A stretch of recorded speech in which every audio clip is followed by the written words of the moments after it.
notre côté, moi je vais juste faire une petite introduction sur le contexte Colas.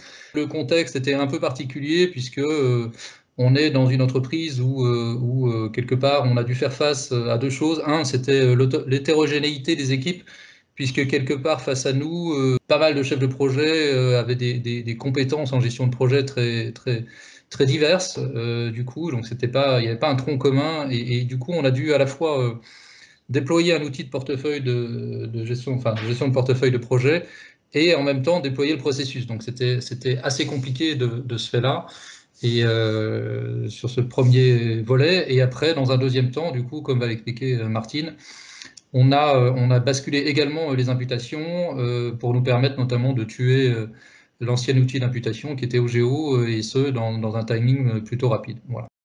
L'objectif initial était de mettre en place un outil de gestion de portefeuille de projet. Donc on a travaillé avec Isis, avec la mise en place d'un MVP sur la gestion de projet. La mise en service initiale s'est faite début février, et on a, après, sur 6 mois, un peu plus, 9 mois, déployé à la fois le processus et l'outil, avec d'abord une phase pilote avec une cinquantaine de chefs de projet, de managers et de PMO. Et donc on a généralisé ce déploiement à l'ensemble des chefs de projet. On avait comme mission d'accompagner les utilisateurs, et on a aussi complété le MVP à l'occasion de sprints d'amélioration ou d'évolution. On a fait 9 sprints entre le 1er février et septembre.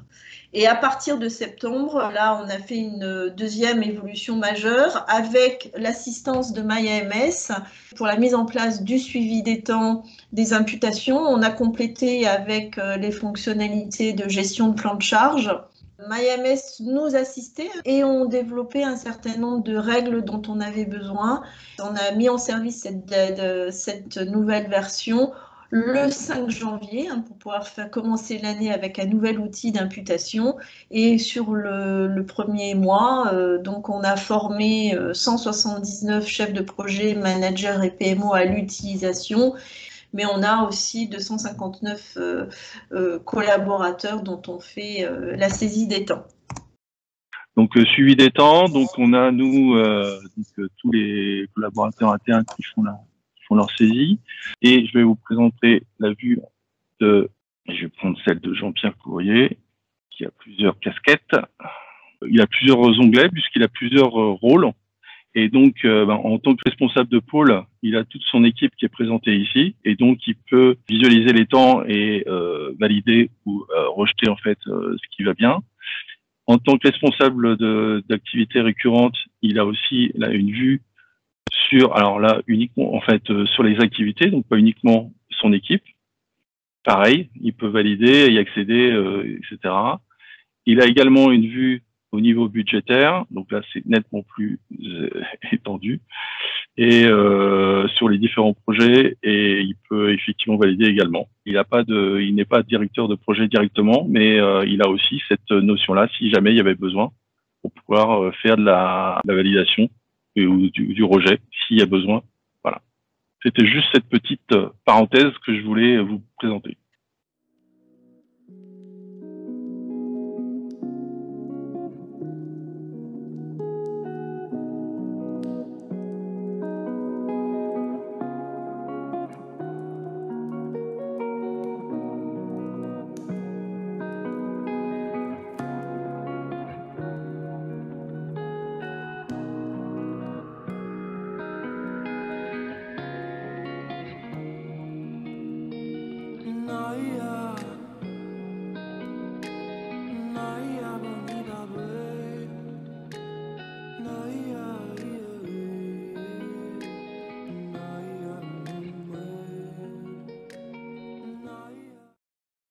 Pour les bénéfices attendus, c'est la visibilité partagée sur l'ensemble des portefeuilles, les modèles uniques pour le suivi des projets, des programmes en termes de rapports et en termes d'indicateurs, une amélioration de la réactivité du management dans la prise de décision et d'arbitrage grâce à l'outil. une amélioration de la qualité des imputations et une amélioration de la maîtrise des budgets. Et je profite de la tribune pour souligner aussi un point qui me semble important, c'est la qualité du relationnel qu'on peut avoir au quotidien avec Triskel, avec Laurent Defer et avec les équipes. Je le souligne parce que c'est important et parce que ce n'est pas forcément toujours le cas avec les éditeurs. Je trouve qu'on a une relation de confiance et plutôt gagnant-gagnant.